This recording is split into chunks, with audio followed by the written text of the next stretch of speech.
मैं हूं आपके साथ पूजा शर्मा। आज का हमारा टॉपिक है कि अपनी उंगलियों के दर्द और कलाइयों के दर्द से कैसे छुटकारा पाएं।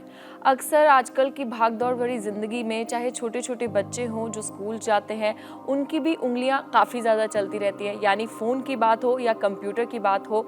और अगर हम जॉब पर जाते हैं तो ज़्यादातर काम आजकल लैपटॉप कंप्यूटर से हो रहा है, तो उसके लिए उंगलियां चलती रहती हैं और इस वजह से हमारी उंगलियों में काफ़ी दर्द हो जाता है। तो उंगलियों के लिए मैं आपको आज खास योगा बताऊंगी कि किस तरीके से आप अपने इस दर्द से छुटकारा पा सकते हैं। साथ ही जिनकी कलाइयों में दर्द होता है, उस दर्द से भी छुटकारा आप योगा के जरिए पा सकते हैं। यानी योगा से हर चीज़ संभव है। छोटे छोटे दर्द से भी छुटकारा आप योगा के जरिए पा सकते हैं। तो आज हम इसी के ऊपर बात करेंगे कि किस तरीके से आपको अपनी उंगलियां और कलाइयों का ठीक तरीके से इस्तेमाल कर ठीक तरीके से योगा कर हर दिन अपने इस दर्द से छुटकारा पाना है। तो चलिए फिर बिना किसी देरी के शुरुआत करते हैं। तो सबसे पहले हम शुरू करेंगे अर्धमुखा शवासन की। जैसे हम शवासन करते हैं, काफ़ी ज़्यादा हमें रिलैक्स फील होता है और हम एक तरीके से स्टिफ हो जाते हैं शवासन में। थोड़ी देर के लिए जिस पोजीशन में हम हैं उसी पोजीशन में बैठते हैं, चाहे वो लेटते हैं, चाहे वो 10 सेकंड हो, 30 सेकंड हो। तो ऐसे ही इसी तरीके से हमें इस आसन को करना है, अर्धमुखा शवासन। इसको करने के लिए सबसे पहले आप मैट की तरफ कुछ इस तरीके से लेट जाइए। इसके बाद जब हम भुजंग आसन करते हैं तो ऐसे उठते हैं, तो इस तरीके से आप थोड़ा उठिए, क्योंकि स्ट्रेचिंग करनी बहुत ज़रूरी है शुरुआत करने से पहले।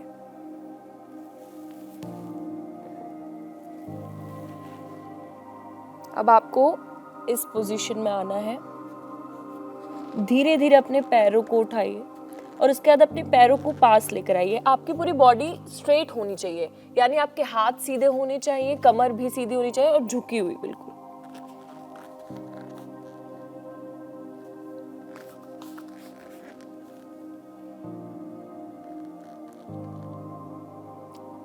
इस पोजीशन में आप थोड़ी देर के लिए होल्ड करिए।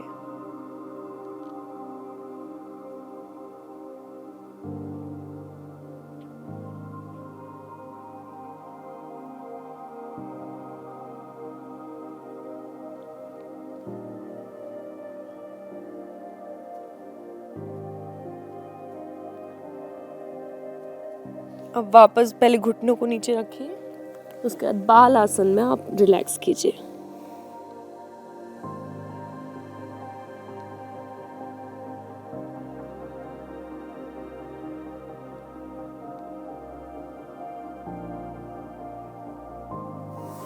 एक बार फिर से इस आसन को दोहराते हैं, एक बार फिर से करते हैं। जो बिगनर है, जितना आपसे बन पा रहा है, जितनी देर तक आपसे हो पा रहा है, आप उतनी देर तक स्टिल रहने की कोशिश कीजिए। इससे आपकी कोर स्ट्रेंथ भी बढ़ेगी और जैसे आपके हाथ स्ट्रेट रहेंगे, आपको बिल्कुल अपनी एल्बोज को बेंड नहीं करना है। जितना स्ट्रेट रहेंगे तो आपकी कलाइयों पर थोड़ा सा जोर पड़ेगा, थोड़ी स्ट्रेचिंग होगी और स्ट्रेचिंग से एक तरीके से इस पर थोड़ा दबाव जो पड़ेगा तो आपका आसन वो ज़रूर होगा। एक बार फिर से करते हैं।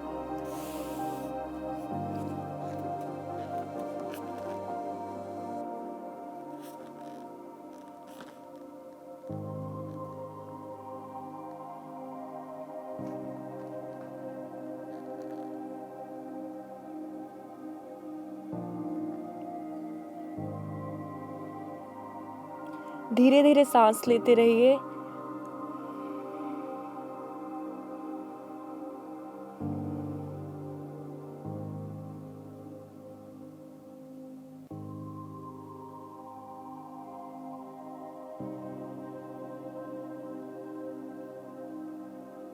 अब वापस बाल आसन में आ जाइए।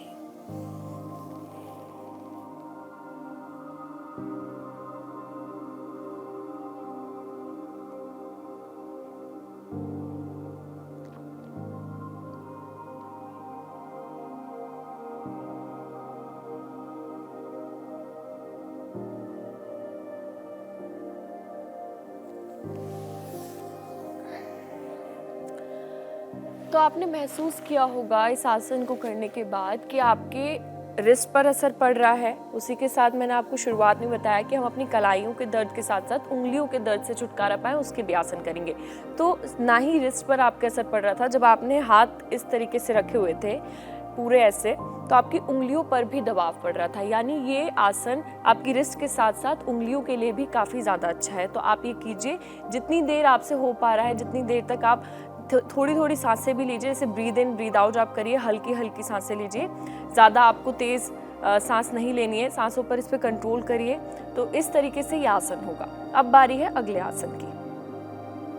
अब हम करेंगे गोमुख आसन। गोमुख आसन करने के लिए आपके पैरों की मुद्रा इस तरीके से होनी चाहिए, यानी एक पैर के ऊपर दूसरा पैर, और ये पैर को आपको फोल्ड रखना है, ऐसे आपको बैठना है।